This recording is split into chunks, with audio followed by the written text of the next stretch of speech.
Take two. Hello and welcome to the latest Blood Red podcast from the Liverpool Echo. We're back. Quite literally, just been on air, didn't work. We're giving it another go, so I hope you can all hear me. I'm Joe Rimmer, joined today by Paul Gorst. How are we, Paul? Yeah, all good. Same as it was a few minutes ago. Yeah. Ready to get stuck into a bank holiday special. Plenty of positivity and some negativity. A bit of deja vu with our little ray of sunshine. I've just seen what it's called. What's the it called? podcast. What? Deleted images. Deleted images. Well, could be your browser history. Couldn't it? Isn't everybody's browser history though? Just yours. No. I I am a little ray of sunshine, and it's official now. That's what I'm regarded. Yeah. As our That will be forever by our readership and listenership Yeah. and I feel viewership. like that could be like a Twitter bio, couldn't it? The Echo's little ray of sunshine. Yeah. If anyone, well, a lot of you will be confused. That was one of the comments on the last pod, which I think sums Ian up really nicely. Was it ironic? I'm genuinely asking. It was. Or was it just very positive? sarcastic, I think. Right. We don't do sarcasm. Come on. I don't know. Unless they really do. No, think because Ian's a little very you went through a little spell. Me, you and Beth did a pod the other weekend. Me and her were particularly negative, and you were quite the opposite, weren't you? So I feel like it's been a little bit of a trend for you lately. That's because when times are tough, that's when I step up with positivity. When everybody else is flailing around, What Ian I'm the does- person who brings everybody together and says, "Come on, we can do this." What Ian does is when Liverpool have like won 10 out of 10 games, and you try and get a little bit excited and go, oh, something could happen this season. He goes, no, they won't. They'll finish 7th, and you should be happy with it. And then when they finish 7th and you're unhappy with it, he goes, I'm really happy. They're 7th. That's I've it. never said that. I think you're exaggerating there a little bit. Maybe. But I what told you you said for the actually millionth time you shouldn't do that. in our take one was that Liverpool can still win the league. Technically, yeah, they can, but they won't. Anyway, They can't finish 5th though. they can't finish 5th. No, so They can't finish first, What though? we were saying is this: we should call this podcast that. Well, hang on, no. We were right, That's Ian was wrong. I said Podcast. 5th and qualified for the Champions League. You said they were going to win the league. I They never finished said they were going to win third. the league. You finished third and qualified for the Champions League. It's like that's neither here nor there. Is it qualifying for the Champions League and finishing 5th? Well, I'm pretty sure that if they could have done it last season, we'd have had a very different season this time. If you go back to my pre-season predictions, I said they would finish 2nd or 3rd. I said They wouldn't finish below 3rd, but I think I said Man City would win the league, which Could still happen. might Yeah, come to I think pass. it's a so controversial Man City will viewpoint win the there. league. No. Should we call this the "We Were Right, Ian Doyle Was Wrong" podcast? Yeah. You can do that if you want. So the "We Were Right, Can we Ian get Brandon Doyle." for that? Just like change that. Yeah. The "We Were Right, Ian Doyle Was Wrong" podcast is brought to you by NordVPN. Before we Thanks, go any Nord. further, No, sorry. Need I to just thank want. Nord. I know. Thank them. Go. And I'll remind you of something. Go. Thank you. Thank you, Nord, for sponsoring our podcast. To get the best discount off your NordVPN plan, go to nordvpn.com/bloodred, and our link will give you 4 months extra free on a 2-year plan, and there's no risk at all with Nord's 30-day money-back guarantee. The link will be in the podcast description box. You'll be using Nord a lot this summer, won't you, when you just trying to book your pre-season tour? Yeah, so with Liverpool obviously going to the USA, aren't they, for the first time in 5 years, so NordVPN will be invaluable for the Echo, I'm sure. Yeah, very much so. Ian, what did you want to say? When we did the predictions for the Tottenham scoreline on Friday, I said Liverpool win 4-0, and you were like, "Ugh." Well, you were wrong. They won 4-2. No, but my point being is that they absolutely battered them, and you were like, oh, it'll be really close. I actually said You said they 1-1. draw, yeah. Got that one wrong. There you go. Again. So I said they win. I said they win. You said no, they win. so it's actually the Paul Gorst was wrong. podcast. Yeah, that's what happened at some point. Yeah. Right. Well, we are live on YouTube. We've got rid of Manchester United fan number 1 anyway. By doing a take 2, he's gone. What did he say? So he called Liverpool Liverpoop, which That's quite good, actually. It's something my 4-year-old might do. But so if you'd like to make a comment, ask a question, give us a thumbs up. A thumbs up would be lovely. We will try and get you involved as we go. If you're listening on Apple Podcasts or elsewhere, give us some stars. As we always say, give us 5, give us 4, but don't give us 3 or below. Go away if you want to give us 3 or below and listen to another podcast. Don't go away. Listen. Yes. Well, no pressing of the bell this week. Well, we'll press the bell. Yeah, I definitely think you should press the bell. Lots to talk about. Before we get into Liverpool winning, beating Tottenham quite handily yesterday, Let's talk Darwin Nunez. We've got deleting images in our Images, cell. So let's, we need to clarify anyway. For anyone not aware, this morning Darwin Nunez has appeared to delete or certainly take down images of most of his time at Liverpool. I think he's left maybe one image of him arriving at training when he first joined from his Instagram profile, which is slightly odd. It still says he's a Liverpool footballer and stuff on his profile, but all the pictures of him at Uruguay, of him at Benfica, all remain. It's kind of just like a very... This is what millennials do, isn't it? Yeah, when they, like, millennials? Are they millennials? You need to be careful. It's very emo breakup, isn't it? Yeah, very emo breakup, yeah. Has he blocked you? No, he hasn't blocked me yet. Has he blocked Liverpool? But, okay, I mean... What was that song, that little emo song? Oh, no, You're going to see them, aren't you? No. They weren't emo. That was before emo was the thing. Yeah, I mean, for some people, it's a non-issue. Is it? Certainly Jurgen Klopp, who never really puts too much importance or stock in social media, will think it's a nonsense and a nothing event. But for a 24-year-old footballer who clearly puts a lot of importance on it, it could be quite significant. I go back to when he first joined and he had that friendly against Manchester United, and there was a few compilations doing the rounds of him, missing a few chances and whatever else, and he put that post on, didn't he? Was it Resiliencia, which translates to resilience? He clearly listens to what is being said and spoken about on social media. I've seen him blocking a couple of Liverpool accounts today.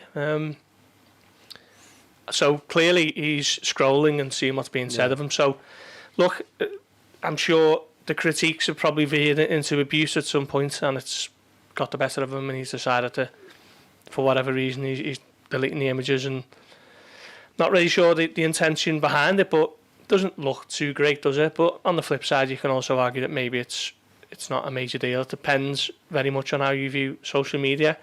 But yeah, it's an interesting one. But again, I think he shouldn't really have been the story yesterday. He only played 15 minutes.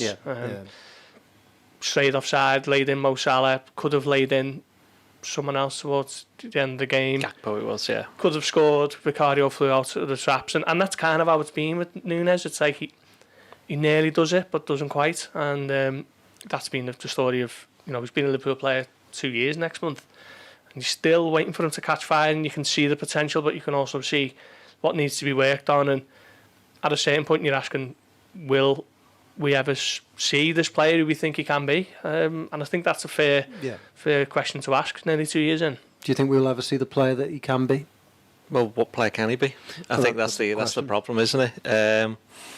My worry with him, not to do with the social media thing. I mean, going back to that, I saw it last night where he deleted all the images from this season, and he still had the ones from last season on. But obviously, overnight or this morning, he's just lost it again and just decided to delete all of them. That was clearly because he doesn't want to see what Liverpool fans or people suggesting they are Liverpool fans are saying about him, about his performances for Liverpool. And if the thing is, social media, if it's gone above just talking about his performances, then I can see why he would have done it, because there's no need for that. But if you're playing a professional footballer, playing for one of the leading clubs in the world, you're going to get criticism. And if you're in kind of encouraging your brand, as a lot of these footballers are of a certain age, you might call them millennials. I'll just call them younger than me, which is increasingly most people.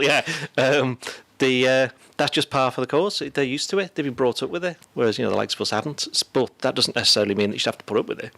But having said that, I think he should possibly, if it's not gone beyond his performances, he shouldn't really have done it, because, as you just mentioned, he shouldn't have been the story after yesterday. I did a little bit in my analysis and pointed out that for the second season running, he's got towards the last 10 games of the season and he's become less and less of a influence on Liverpool, and Cody Gakpo's again being the one who's ended up taking that position up front. And I know we were speaking about it before we came in here, saying is it going to be a big season for him next season? Well, I think if Jurgen Klopp was still here, there'd be no doubt that he'd still be there, because Klopp obviously was the one who was quite keen to buy him, and they've sanctioned the big money for him, and they've kind of not built a team around him, but they've changed the way they play a little bit to accommodate him. But now there's a new manager coming in, and especially a Dutch manager who knows exactly what Gakpo can do. It's going to be very interesting to see what happens. I mean, personally, I think there's no point in getting rid of Nunez, but as you said, because who's going to pay a massive amount of money at the moment, even though if you take away all the noise around him, you just look at his numbers for this season, you go, well, actually, he's been quite good. Like, you know, if it was Liverpool looking at a player that they wanted to sign, you look and go, well, he might be somebody that might be worth looking at. But I think that there's a new manager coming in does make it very interesting. I feel like it's exactly that going into the summer. You will get clubs that will look at him and go, we can work with him and make him better. Yeah. And I do wonder if you got a big bid, if you got 55, 60 million, Liverpool will go, do you know what, we'll take it off your hands because we've worked with him a couple of years and we don't think that we can get him there. But the flip side of it is Slot might come in and look at him and look at those numbers and look at his performances and go, I can work with him, I can make him better. The problem you've got, sorry to interrupt, like I did last time, is... don't you interrupt. Is that Jurgen Klopp's reputation, obviously trademark, is making players better, which he's done for nearly all of them, and this is a player who he hasn't been able to do it. Well, you say that, but he's not... I mean, it kind of mirrors... He bought, what's the lad at Dortmund, the Italian lad? Mobile. Before he left Dortmund, didn't he? And that was probably his biggest signing, Dortmund. I think so, yeah. Transfer fee. And he never quite got him firing. Mind you, he was following the footsteps of Lewandowski, wasn't he? So obviously, Nunez is following Mane. He did get firing, wasn't he? You know, brought him in from Lech Poznan and he became a superstar, didn't he? So I still think if you are on Slot, you'd probably be looking at Nunez, and you wouldn't be looking at him thinking, I'll ship him out, because there's an upside to Nunez. And you know, going back to the social media stuff, we don't know why he's deleted them. Obviously, he's an emotional guy. He feeds off that when he plays, and he feeds off when the fans back him. You can tell that helps him play better, doesn't it? It really, you know, I remember last season when they played Man City and beat them 1-0, and he came on for 20 minutes at the end, and obviously he missed a big chance, didn't he? Went through and didn't pass it when he could have squared it, but he ran City at a point where City were probably going to try and push on and get themselves back into the game. He ran them ragged, and the crowd chanted his name. And I remember thinking at that game, it wasn't really about Nunez, but in a 20-minute cameo, he made the game about him, and he fed off the crowd. But probably the flip side is true with him, and the comments get to him. He clearly, like you say, clearly scrolling, clearly has a look. And I think there's a wider conversation to be had around footballers and social media that it must be so hard. You know, I was like Emil Heskey growing up, and I used to think, imagine being him on Instagram or Twitter in this day and age. It would have been a nightmare, wouldn't it? The amount of abuse you would have got from idiots who it's really easy to sit on social media and bash out some nasty words around someone. I mean, you can like someone as a player or dislike someone as a player, but you have to go on their social media and tell them that. Tell them that straight. You know, whether it's a positive or negative comment, just talk about it with your mates in the pub. Why do you have to direct it directly at them? Yeah, so, I think the problem Nunez has got is it's not really one of his own making, which is quite ironic when you think of the things he can be working on to improve himself. But it's the price that Liverpool have paid for him. I was come in at initial 64 million. That's since gone up to 75. The extra 10 we believe are centred around things like winning the Champions League and winning the Premier League. So at the moment, he's a club record equalling signing, isn't he, alongside Van Dijk? Yeah. Now, if Liverpool had paid something closer to what they paid for Cody Gakpo or Luis Diaz, I don't think it'd be too much of an issue having him rotate and be an impact player at times in the season and maybe shutting him out to the left wing for various points. But because he is such a big money buy, that it increasingly looks like he's a flop when he's not starting games or he's just coming on in little cameos here or there when he's in a little bit of a dry spell. So that's a problem Liverpool have, and also if they do look to cash in, they're probably not going to get that money back for him either, are they? So that is not his fault, but it kind of compounds the issue as well. When you say that, I always think of the Robbie Keane factor. You sign a player, doesn't play every week, but does all right when he does play.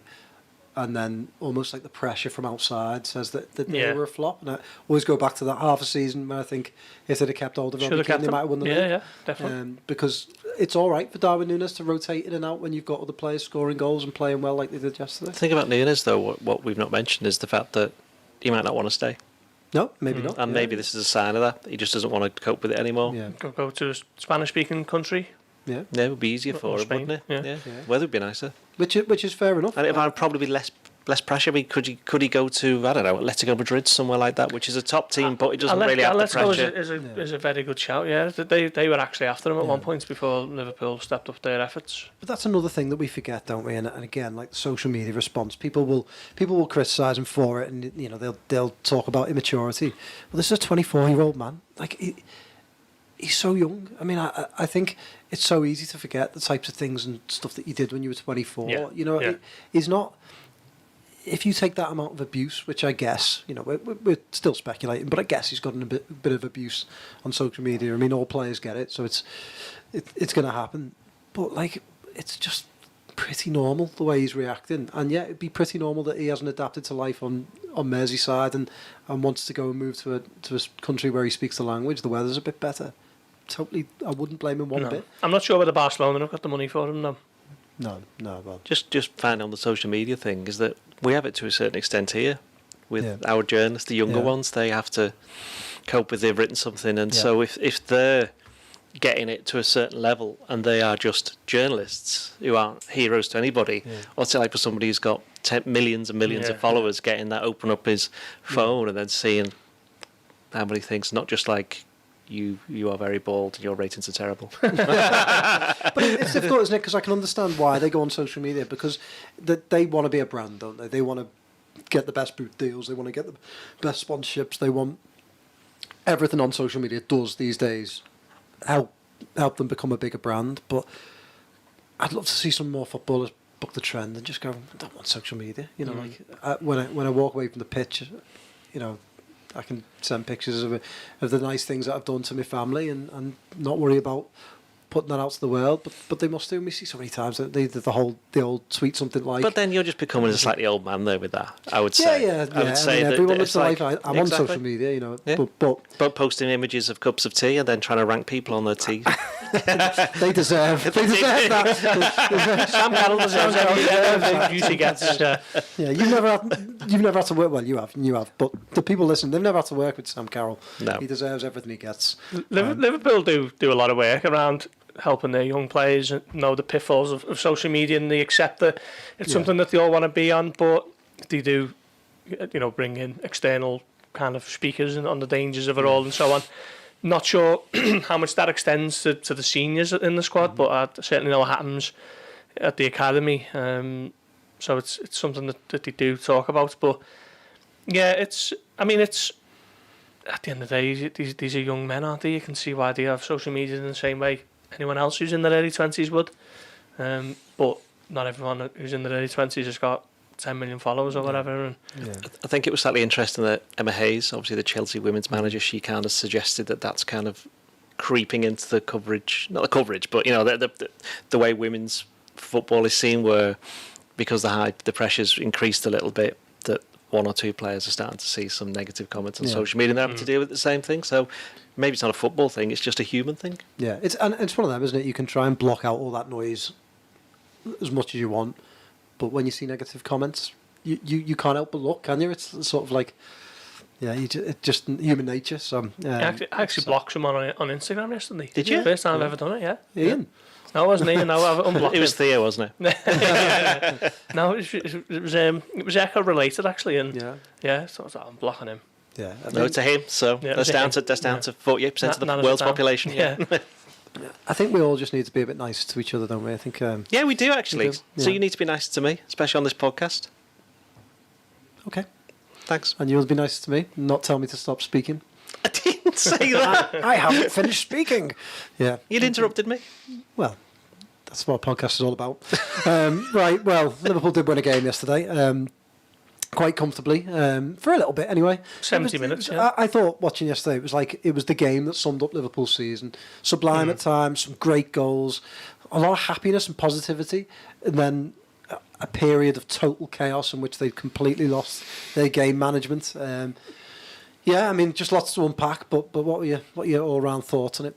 Yeah, for 70 minutes it was brilliant. It looked like the Liverpool at their best under Klopp. The press was there, the fans were on board, and they were well on top, creating chances. Thought Harvey Elliott was fantastic. Yeah, very good. Mo Salah looked closer to his best, didn't he, after a barren few weeks. Yeah, loads of good stories across the pitch, and then one or two changes I think 2 changes completely altered the flow of the game, and that was Richarlison coming on for Tottenham and Bajcetic coming on for Liverpool, which no criticism of a player who's still a teenager and he's only played, that was his first appearance in the Premier League since Bournemouth last season. But Wataru Endo went off, and then gaps started opening up for Tottenham to exploit, and Richarlison was playing on the last shoulder of Liverpool's defence, and it looked like it could have even forced the way back into it in the same way they did last year when Liverpool went 3-0 up and they got it back to 3-3, but they held on, and I think that the pressure's off, and so was the handbrake, wasn't it? And for 70 minutes it was really good, and goes back to what you were saying on Friday, Doyle, in terms of, what was it, your dad who says people only remember the second half. Well, I think people would do well to try and not remember the second half of the second half, if you like, and focus on the very good 70 minutes rather than a ropey 20. But yeah, good. Back to winning ways, and looking to finish the season with a flourish and try and get 84 points and head off into the summer with some positivity and a new era and all that. And it was really good for 70 minutes. I think you have to bear in mind as well, it's very rare under Jurgen Klopp for Liverpool not to have something to play for towards the end of the season. I think if you look, 2016 they had the Europa League final, 17 the qualified for the Champions League, 2018 Champions League final, and 2019 along with the title. 2020 was one where they didn't, and they kind of, wouldn't say they fell away, but they'd done all the hard work by then. 2021 they're going for the Champions League, 2022 the title. Last season, up until the last game, wasn't it, that they could still have finished in the title. They lost last week. It was the last week, which, and of course the last game of the season they drew 4-4 at Southampton, so it was kind of a little bit like that. But obviously, I actually think that they did really, really well. They approached it the right way. The right players were playing from the start, certainly with Harvey Elliott, and Cody Gakpo, players who were in form and got a bit of a point to prove. And I thought Tottenham, given the fact that they were going for a top 4 place, I thought they were appalling. And obviously there was that thing at half time, just as we were going off, with Vicario having to run across and get his arm around Romero, who looked as though he was having a go at Emerson Royale with cheese. I can't say his name without saying that. So I think it's interesting about that is that Tottenham accounts then on Twitter started quote tweeting me saying that, and now my Twitter's just full of Tottenham fans having a go at Tottenham. So ultimately, what a great day. Yeah, all worked out for you. Klopp used one of the best, you said it to me before, one of the best analogies around a player. When Bajcetic came on, it's totally understandable. He's not played barely a kick this season, a couple of games earlier in the season, but had a bad injury, came on. He still caught the eye on a couple of occasions, a nice turn that he kind of just got away with, but it was still nice. But what the Klopp say about... said it was like joining the motorway on your bicycle.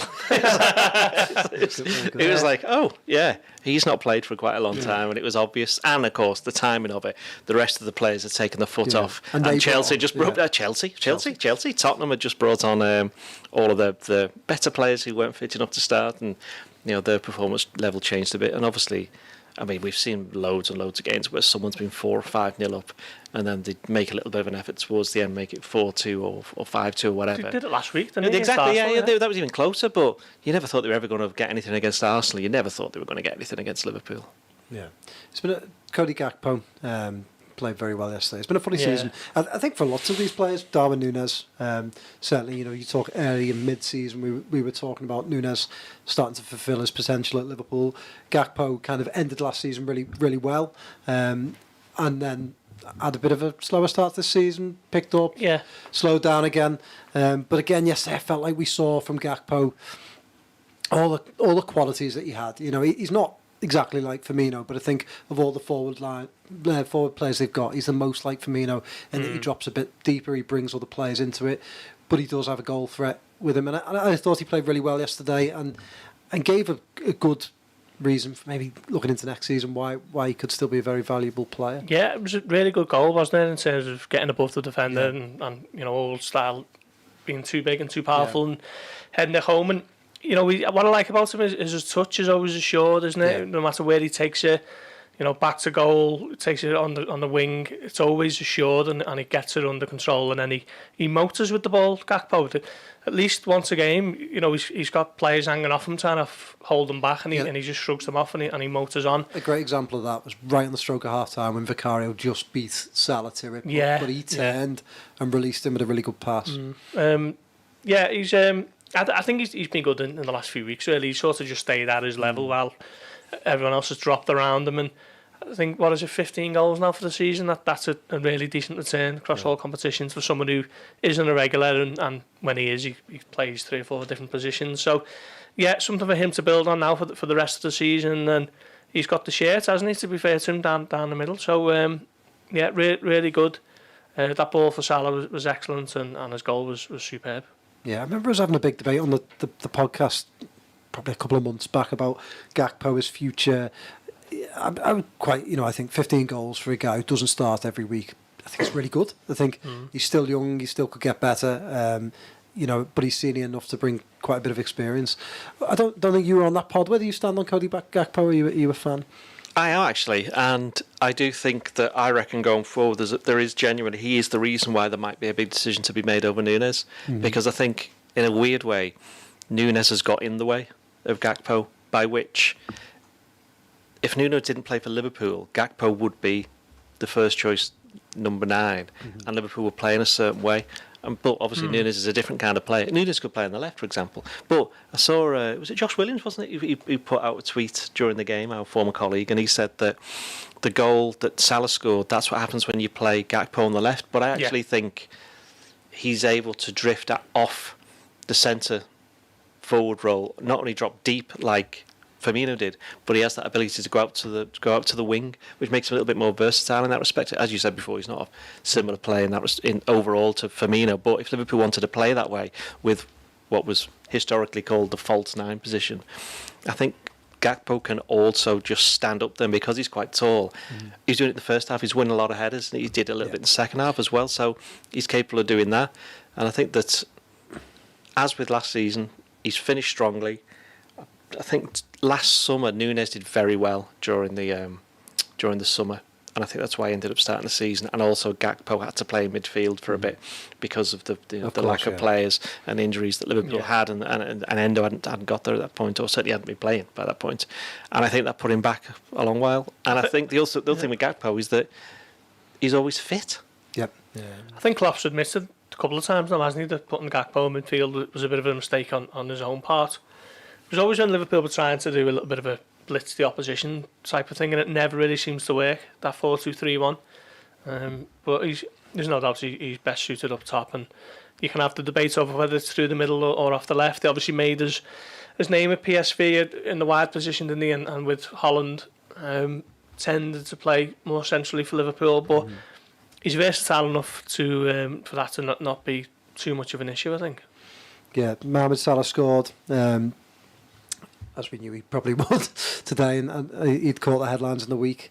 He did a little bit in your post-match verdict on his future.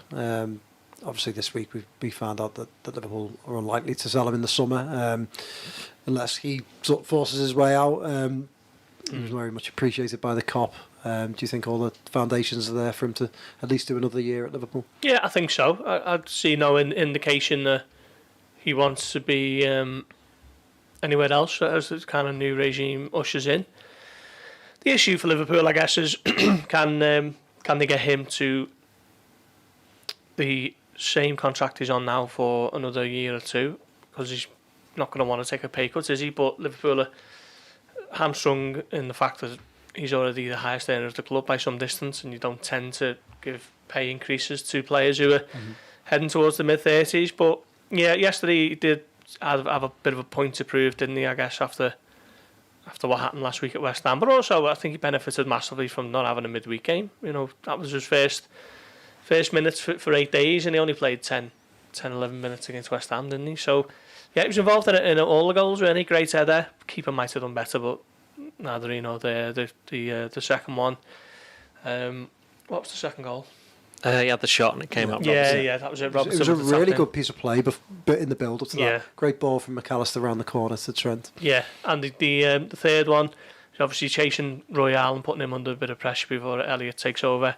And in the fourth one, he lays off to Elliott on the edge of the box, doesn't he? And there was a bit at the end when Nunez missed the chance with Vicario flying out of his goal, and Salah was like massively frustrated with that not being the goal, because of the way the game was panning out, and it was all a bit, edgy of seat stuff. But also, I think he wanted an assist for that pass that he put through. It was a great ball.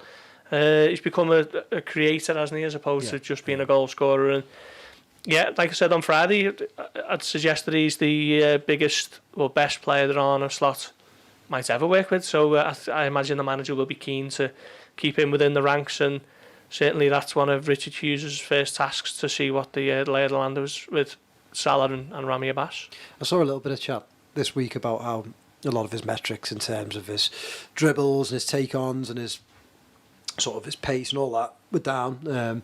But then I saw another one yesterday that showed that he'd had the most goal contributions of all the seasons in his Liverpool career, except that first season when he scored 44 goals, of course. He's got 25 goals. So I mean, it does feel like, obviously he's not as quick as he was when he was 25. That's kind of quite normal. But he's still massively Liverpool's arguably their most important player, isn't he? He's Liverpool's best player. So he's the most important player by definition. And the fact that everybody notices when he doesn't have a good game, that shows you how good he is. Because other players can have bad games or indifferent games, and you don't really notice because they don't have as much influence.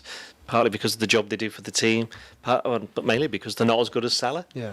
And who is? Yeah. Who is it? Well, is he Liverpool's best player? So him and Van Dijk. And Alisson, probably. And that's been the case for 5 years, 4 or 5 years now. Yeah. 6, actually. Yeah. So he's still hugely important, and I think he's definitely one of those people that I think we spoke about in this last pod, don't they? I think people love he's finished. They love to predict it, don't they? And obviously some of his metrics are going to be down because he's an older. He's an older person than he was when he arrived. But it's normal, isn't it, that his some metrics are going to go down. But I think, like you say, he's much more involved in the build-up now. And the other thing about yesterday, I thought, was his body language looked good. That was hugely important. I thought going into yesterday's game, just to show people. I'd kind of hoped that we talked about social media. I'd kind of hoped that he might have put something on social media last week, just to sort of.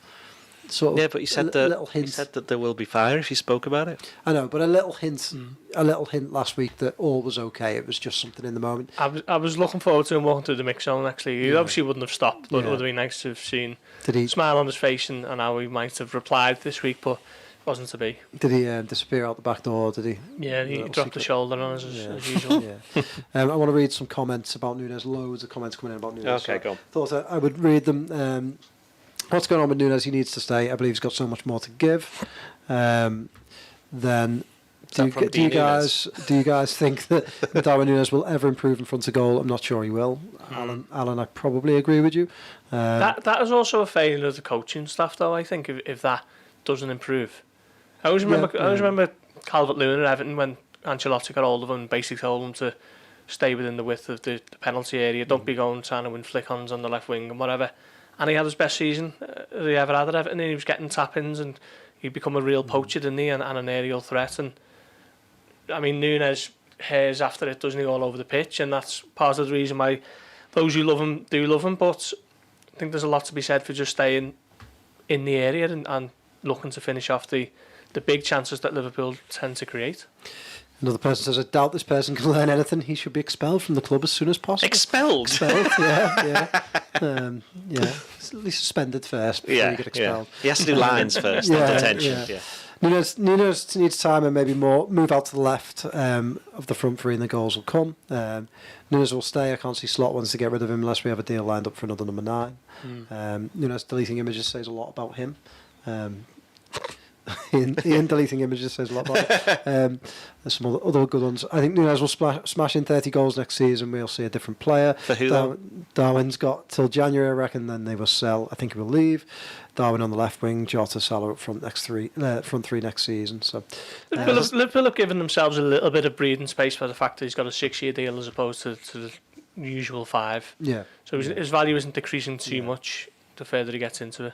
I think as well, he's one of those players, isn't he? We used to have this with Naby Keita, where he he just makes people talk about him. I mean, I felt like whenever you talked about Naby Keita, you would get lots of comments like this. You would get lots of people that would say he's going to go on to the next level. Yeah. You get a lot of other people that say he's useless. You get people that sort of go in between. He would always spark conversation. Nunez is just, he's a conversation. Polarising figure, isn't he? Yeah, very polarising. It's also, I think, because people want to be proven right. Yeah, I think that's it, because there's certain players like who they sign and you know they're going to be good, or they're never vaunted as much as other players. Like Keita is a good example because he had a full year after so everybody was like watching, he's going to be great, going to be great, and then it turns out that he perhaps wasn't as great as others thought, but others were willing to stick by him, and they'd look at this, that and the other, and even like 4 or 5 years and there were still people arguing the case, even though Keita didn't play for the last 3 months of his Liverpool career. So I do wonder whether Nunez is going to go down that road in that sense of he'll as Ghosty said, he's very polarising. You'll never find a uniform or unified a view on him. Yeah. Harvey also had a great game yesterday. Yeah. I think he's had a really encouraging season, Harvey Elliott. And Ian, in your analysis, you wrote that you think he could get an even more important role next season. As in starting more games in the Premier League, because he's only started 9 this season. And I know Klopp said, he said, like, Harvey's done really well, he's done this, that and the other. But it always came with the caveats that, but perhaps not when he started. But it's becoming more and more when he has started. And after all the debate over where's his best position, I think in that midfield now he understands the role, the right of the midfield three, he understands the role. It works well with Salah, who absolutely loves him. It works well with Trent as well down there. So I think that's kind of all boxed off. But of course the thing is, that's also Dominic Szoboszlai's favoured position. He can play on the left. But Alexis McAllister likes to play on the left, and suddenly you go, well, hang on, they can't all play. And they won't all play, because next season they're going to have 38 league games, 8 Champions League games, at least 2 cup games. So what's that? 48, at least 48. It's a good maths there. A-level maths coming in there. Don't ever pose a maths question on the podcast, please. Expose me. So 44, so that's 48. So you got to think they probably play about 50 games next year. So they'll all get the games, but it depends who's right for which game. And I think yesterday Tottenham's midfield isn't really what you'd say a bruising midfield. I know Bissouma can be a little bit like that. And to be fair, I think Liverpool just played the way around them in the first half in particular. There wasn't, and also Tottenham were rubbish. That did help. But yeah, Harvey Elliott, I do think this season he's been very good. I think he could have started more games. I think he has been a bit unlucky, but he's only 21. He's only recently 21 as well, so he's got a long time to come. And I think he is somebody who, I almost think he's a little bit like Keita and Nunez. I'd still think that there's fans who aren't on board the Harvey Elliott bandwagon. And I don't know why that reason is. Maybe it's because he's not particularly tall. I know it sounds a ridiculous thing to say, but for some reason a lot of people don't like small players. He came in from Fulham, fee, So there is that as well. But I do think overall that they'll see a lot more of him next season. Even though he plays almost every single game in some way, shape or form, I think he'll be starting more games. I think with Slot, apparently favouring a 4-2-3-1, I think there's a case to make Elliott playing in the centre of the three is almost like a bit of a number 10. He keeps hold of it really well. He doesn't ever give it away. And one thing he's definitely worked on is his shooting. His long range shooting. We seen it last season when Liverpool beat Wolves in the FA Cup, and it was his goal to kind of settle the 25-yarder. But yesterday when he lined that one up and pinged it in, when he was lining her up, maybe a couple of years ago, you think this probably won't trouble the keeper. But now he's really getting hold of them, and it was a brilliant goal, probably best goal of his Liverpool career, wasn't it? And he almost scored in the first half as well, with Romero clearing one off the line. Just an all-round performance. The cross for Gakpo was great, and now you just want to see him given an opportunity and a chance to build on it for the rest of the season. Obviously, it's only 2 games, but he deserves to be starting as much as anyone after yesterday. I must admit, I always had my doubts about Elliott, because I always thought, will he be influential enough to play regularly? I know he plays regularly, but you know what I mean. Start regularly and be somebody Liverpool called upon for all the big games. But what I've been really impressed with this season is maturity as a footballer for a 21-year-old. I think, like you say, he uses the ball really well. He switches play quite well. I think he doesn't try he's capable of doing really good things with the ball and trying great passes and trying shots and stuff like that. But I don't necessarily think you see him try them at the wrong times. I think he knows the time and place and the areas of the pitch to try those types of passes or shots in. So I think I've been really impressed with that. I just want him to become more influential, and I think you say his long range shoot has improved, and I agree. I'd like to see him start getting in the box a bit more and just finishing things off. And another thing I read about Slot is that he likes players to run from deep. Well, I think Elliott's the type. He's definitely got the eye for goal. He's definitely got the timing. He's got the skill. So I'd like to see him get in the box a bit more and just. He had a couple of chances, didn't he? Yesterday, when he got into the box. Yeah. There was one with, I think, Vicario saved it with his feet, and then obviously Romero blocks it on the line. Yeah, it seems to be something he's learning and developing, which, again, he's been asked to become a Liverpool midfielder, hasn't he, when he's joined us, having made his name on the right of the front three. So he's had to adapt and change position. And I think if he was just coming through now, if this was his first season, you'd be like, Liverpool have got a real player here for the long term.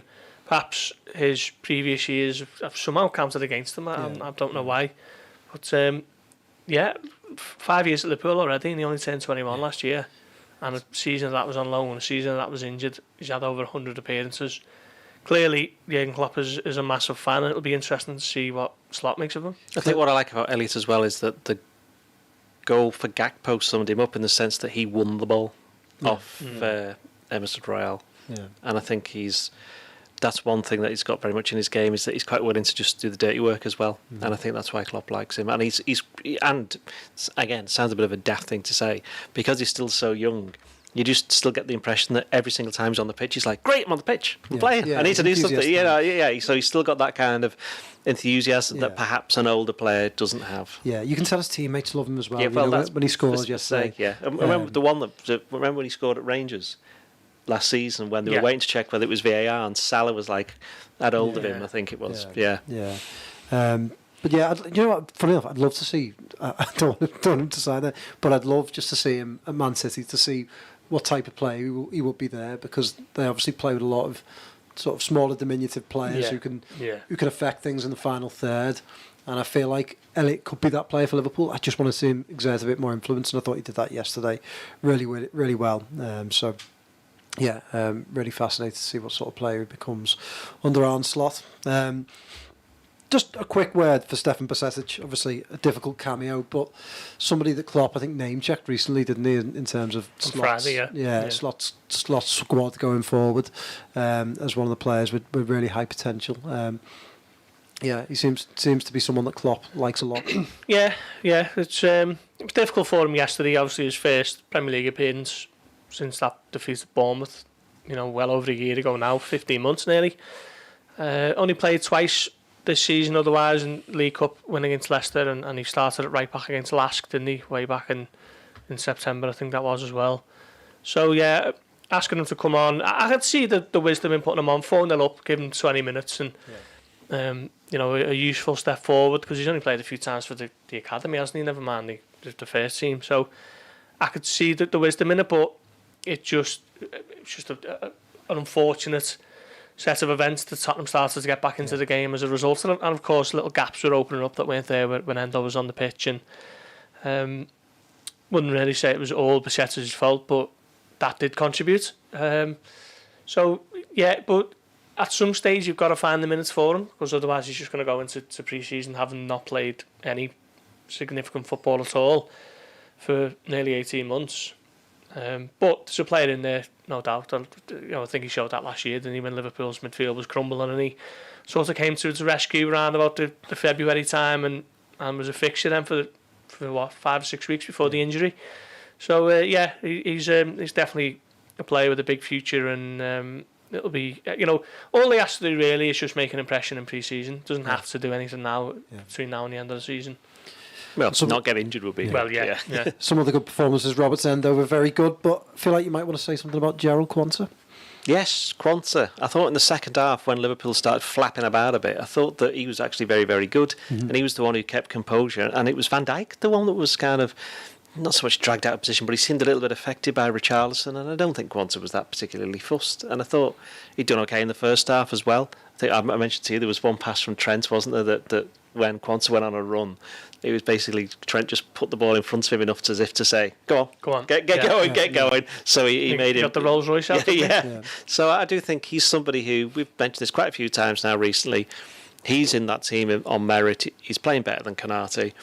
And I think he's the one player this season who, at the start of the season, the change in the sense that obviously he hadn't even played for the first team before then. Yeah. He's gone from never having played to looking like he's been playing for years and years. And we're talking, this is a team who, I know people like yourselves are still feeling very sad about are you still very sad about the title being lost now, or are you over sad. it now? I think, it was. Anyway, for them to get so deep into it. The point being is that for them to get, they can still win it. Coming up to the 37th game of the season, mathematically, you'd have taken that at the start of the season. Absolutely. And Jarell Quansah has played an awful lot of games, so it's not as if he's coming to a team that's struggling. He's coming to a team that he came on in a League Cup final. Obviously played in an FA Cup quarter final. Unfortunately, that's the one thing that he's done wrong this season. And that wasn't even an FA Cup game, was it? It was the league game. I think overall he's the one player who I think Liverpool can just look at and go, well, that's a massive bonus. And at the risk of sounding like one of our headlines, he saved the millions. There's no doubt about that. I mean, Liverpool probably still need a centre back this summer anyway, but they don't need two because of Quansah's development. He's, loads of talk about Conor Bradley, and think we're all excited for what he's going to be able to do. But Quansah's been the real find, hasn't he, for Klopp this season? I remember Klopp just admitting freely enough that we weren't really sure, but we had to put him in because we didn't have the numbers, and he's taking his chance, and that is what you'd have to do. It was Wolves' way, wasn't it? His first start. And in the first half, Liverpool were terrible, and he was the best player that they had.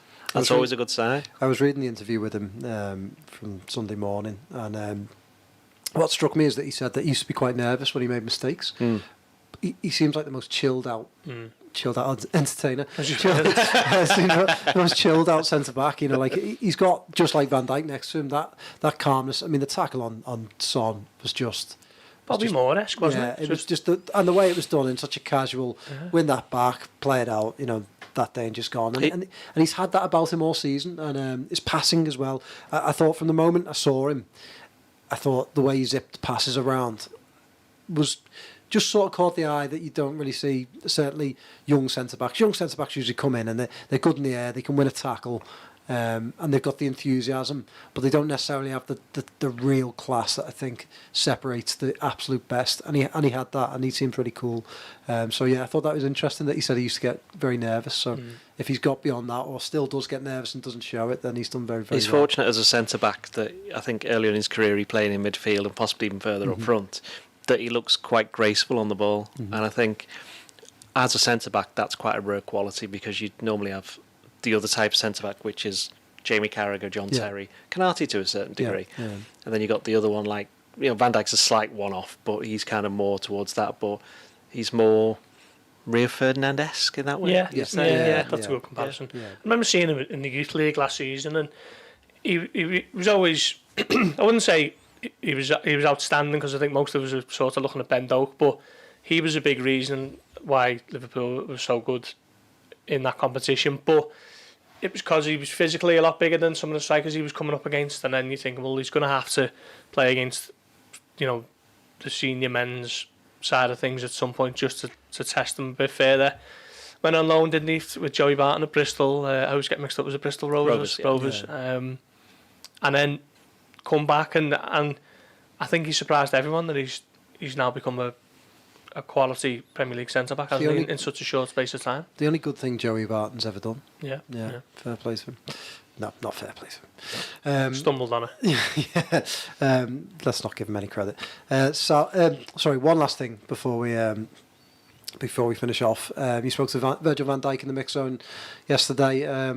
Got some really interesting stuff from him on his future, on Michael Edwards' return, on the appointment of a new manager. Yeah, that was one of the things that I put to him, actually. What do the players talk about these sorts of executive appointments? Richie Hughes as the sporting director, and Michael Edwards coming in to effectively replace Mike Gordon as the head of the club day to day. Yeah. And he said, yeah, we talk about it. It's we're not quiet. We know that all these things are happening, and it's. What did he say? I wouldn't say it's a scary thing, but it's quite interesting and it's quite exciting. So it seems as though the entire squad are looking forward to working in a new way of working. Obviously, Slot looks like he's going to be coming in as the head coach, and Michael Edwards overseeing things, and the sporting director might not necessarily be someone who they interact with too much, apart from contract decisions. But that would include Van Dijk, wouldn't it? He basically said there's going to be a transition, and I'm part of that. And it was a bit of a contract hint, if you like. He didn't necessarily say I'm absolutely staying or whatever, but I think a lot of that is down to the fact that nothing might be on the table at the moment. But that'd be one of Richard Hughes' first protocols, wouldn't it? Sitting down with Van Dijk's representatives and seeing what they can thrash out. I'm probably least concerned over that of the three contracts that Liverpool need to resolve between Trent, Van Dijk and Salah. I think Van Dijk, what is he, 32? I think he just seems like he's settled and is the captain of the club and wants to remain in place for the next few years. So it's something for them to resolve, but I'm fairly confident that does get sorted. Can't believe they're letting Trent get to it within a year. I find that utterly bizarre. To have such an influential player in the prime of his career, local lad. There's been no one there to sort exactly. it. Exactly. They've known for 4 months that a new manager is going to be coming in. It's not been confirmed yet, so. Hopefully those talks get started quickly. One last request. Chicken Kiev 10 has asked us to expand. I thought that was a question. I'm going, I'll have one, 10 of them. You can't call them Chicken Kievs anymore, can you? Why I not? don't think. Oh, no, you can, but you've got to spell it correctly. Chicken Kiev. Yeah, Chicken Kiev, yeah. Right, well, his old style spelling has asked us to expand the discussion on the greatest kit ever. So I thought I'd quickly say to you... Hang on, I thought we were doing that in the summer. Well, we will do, but he's specifically asked, and I'm not going to turn. Do you mean the greatest request. Liverpool kit ever? I guess so, yeah. Yeah, 91, 92 home one. The end. The end.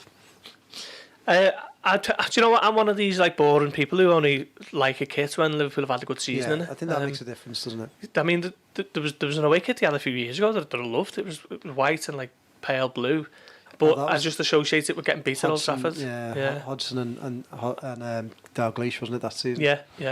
I think. Celt. I was thinking Celt. Yeah. The what was it? 06, 07 with the Adidas collar. That was a good one. I think the greatest kit's very late 80s. They're all quite similar, but very late 80s with the Adidas sort of I don't know. They're always the ones you buy now on retro websites. What was on them? Crown Picks. Okay. But of my, that does technically fall into my lifetime, but of my sort of lifetime that I remember, loved the one that remade that, the away 2008, 2009 4-1 Old Trafford away kit. A really classic kit. Don't wear them enough, do they? When they were a really nice away kit, they don't wear it enough. Remember the cream one when they beat United 5-0? Yeah. Ecru, was it? Yeah, lovely kit. Only wore about 3 or 4 times. I'd say that's Nike's second best effort after this season's home kit, which I think is excellent. As opposed to next season's one. Next season's one. I thought the only one thing I'd say is I thought this 21, 22, when I first saw that kit, now the little bit of orange on it, I was thinking, I really like that. I really like that one. Having seen it more and more, and in person and the players in it, I thought it looked good. Grew on me a lot. But it helps when you beat United 4-0 exactly, and you go to the Champions League final and all that. I mean, but for me, New Balance, everything New Balance did, I was a fan of pretty much all their kits. But the first, was it their first? No, their second kit, the one with the V collar, the white collar, they got in Chicken Kiev, 2018. I loved that kit, and I think I was really gutted they didn't win something in that kit, because I think it was a really, really classic kit. But there you go. Are we doing the other 21? Did we wear the new kits for the Wolves game, won't they? Sorry? Did we wear the new kits for the Wolves game? Will they be wearing that? Will they? Yeah. They always wear it in the last home game. Should write a story on that. Yeah. Do you want to talk about the under 21? Yeah, I was there beforehand. Very entertaining game. I didn't just go to one game, I went to 2 on Sunday. Yeah. So beforehand, if you thought the Liverpool-Tottenham game was entertaining, should have been watching the Palace game. Liverpool under-21s play Crystal Palace in the first round of the new Premier League 2 playoffs, basically. Premier League 2 is the reserve team, isn't it? Under 21s. Reserve, showing your age there. Yeah, Reserve, Central League. It used to be 2 leagues of 13 teams. Then they put it all together into one league, 26. Obviously, you can't play everybody twice. That'd be a very long season. So they play 20 games, and then the top, a bit like the Champions League next season, the top 16 then go through to the playoff round. They've been doing this, by the way, in the SPL, haven't they? Which I'd totally. How long have they been doing this championship? Have they? Have they? I thought they just split the league. They split it in two. They got a promotion league and a relegation league. Top 6 and bottom 6. That's been that for years. Years. Been that way, I think. Yeah. Anyway, going back. So the top 16 playoff, first against 16, second against 15, and so on. Liverpool finished 8th. They played Palace, who were 9th. And at half time, they were 2-0 down. And Palace had missed a penalty in the second minute as well. The first goal was a penalty. So Liverpool had played all right, but missing a few players like Jadon Dance, Bobby Clark, both injured. Then the second half, inside 4 minutes, just round about the hour mark, they scored 3 goals, 2 from Kay Gordon, 1 from Trey Yoni. 2 of the goals were incredible. 25, 30-yard screams into the top corner. And I spoke to Barry Lutis, the coach, afterwards, and I can safely say that I've never seen him so pleased to win a game. So it was a great comeback, and Kay Gordon's second half was by miles the best player on the pitch, and I do think I'd be amazed if he's playing at that level next season. Do you think he might go on loan? I reckon if he gets a chance in the summer, he might have a proper good go at impressing, because he's, we know he's had a lot of injury. The main injury, he was out for like 18 months, wasn't it? Relate to his growth, but he looks big, looks strong. He was made captain yesterday. That was quite significant. And now Liverpool are, through to the quarterfinals where they'll play either Tottenham or Villa. Yeah. I think the fact that Gordon and Ben Doak didn't go on loan, I think that was a Klopp decision. I remember him saying in Belgium that these are our lads and they're staying with us. But a new regime could see value in sending Kay Gordon to team in the Championship. He's still only 19, and I think people forget that he's not 20 until October. So he made his debut, at Norwich in the League Cup, and that was September 2021. Yeah. So, and he scored. Yeah.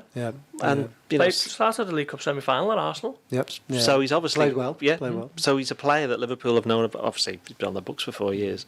So I've got a lot of time for, and I do think that next season's going to be a big one for him. But he's got to get through this summer first.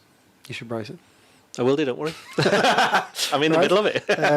We will leave it there. Thank you so much. Some amazing comments today. Hang on, we're doing the Nord Man of the Week. It's Monday. Thank you for reminding me, which is my idea. Person of the week, isn't it? Yeah. Nord Person of the Week. Well, nominate one. It doesn't have to be a man. It can be a person, yeah. It can be a person. Well, it will be. It'd be a bit weird if it wasn't. Yeah. Should we give it to Elliott? Did we give it to Gakpo last week? I think we did, didn't we? Yeah. So let's give it to Elliott. Well, I'll give it to Elliott. Great goal, great assist, all round top performance. Goal, wasn't it? Just, I think actually I thought that, and then Neville said it. Gorgeous goal. Yeah. So go on, Harvey. Well done, Harvey. Well done, Harvey. Prestigious Nord VPN Player of the Week is yours, and we will be back on Friday. Thank you so much, for listening. The comments have been great. I can see lots of thumbs up. Really, really appreciate it. Any bells being pressed? I hope some bells being pressed right now. I hope there's some stars being dished out. Please do.